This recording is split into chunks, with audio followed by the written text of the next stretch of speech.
लेकिन इससे पहले रोजगार को लेकर भी कई सारे वादे दावे किए गए और चुनाव में उसकी क्रेडिट लेने की भी हो रही। इन तमाम बातों को लेकर कैसे देख रहे, चूंकि रोजगार जो है एक बड़ा मुद्दा हो गया था चुनाव। देखिए, सभी जो दावे थे उसे जनता ने नकार दिया, और जो लोग दावा करते थे कि हमने नौकरी दी, जनता ने कह दिया कि आप सत्य नहीं बोल रहे हो, झूठ बोल रहे हो, इसलिए आपको वोट नहीं देंगे।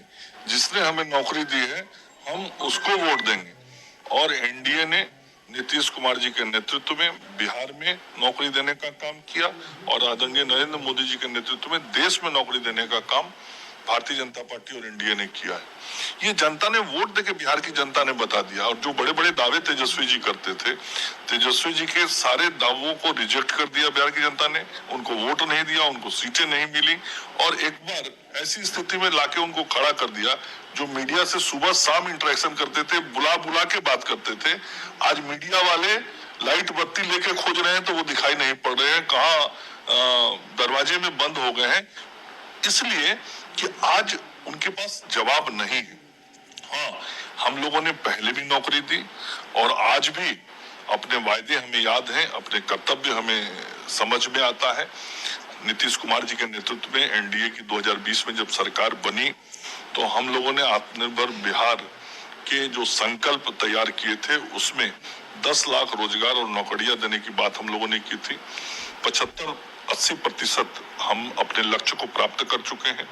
आगे जो 1.5 साल का लगभग कार्यकाल बचा हुआ है, उस कार्यकाल में मुख्यमंत्री जी के निर्देशानुसार बाकी जो विभिन्न विभागों में रिक्तियां हैं, उन रिक्तियों को भरने का काम हम करेंगे। और मैंने कल से जैसे ही आचार संहिता समाप्त हुआ है, मैं स्वयं से इस काम में लग गया हूं। अपने स्वास्थ्य विभाग और कृषि विभाग की हमने समीक्षा की है। इन विभागों के अंदर जो रिक्त पड़े हुए पद हैं, उन पर नियुक्ति की प्रक्रिया को शुरू करने का निर्देश दिया है। काम भी आज से स्वास्थ्य विभाग में जो कागज और फाइल तैयार करना होता है, वो सारी चीजें शुरू हो गए हैं आज से।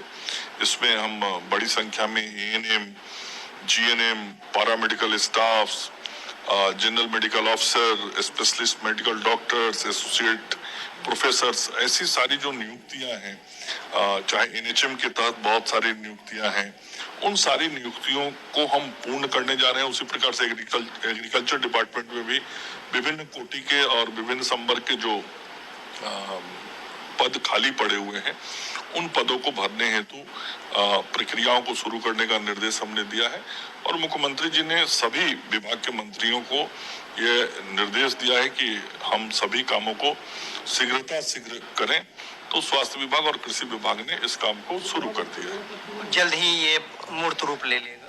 अगले 3-4 महीने में ये सब परिणाम आपको दिखना शुरू हो जाएगा, क्योंकि सारी प्रक्रियाएं करने और प्रक्रियाओं को पूर्ण करके नियुक्ति पत्र देने में जो प्रोसेस होता है, उसमें ये सारे समय लगेंगे।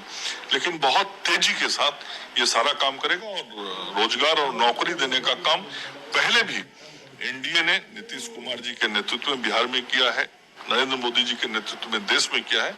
आगे भी हम इसको करते हुए दिखाई पड़ेंगे। बहुत धन्यवाद। तो स्वास्थ्य मंत्री मंगल पांडे बता रहे कि किस तरीके से आचार संहिता हटने के साथ ही बैठक करके और उन प्रक्रियाओं को गति देने की शुरुआत जो है बैठक करके विभाग में हो गई है, जिसके जरिए स्वास्थ्य विभाग में बड़े पैमाने पर नौकरी जो है वो मिलने वाली है। और वैसे ही कृषि विभाग में भी समीक्षा और तमाम सारी बातें, और जो एक चुनाव के दौरान जो गतिविधियां रुकी हुई थी उसको गति देने को लेकर आगे बढ़ रहे हैं।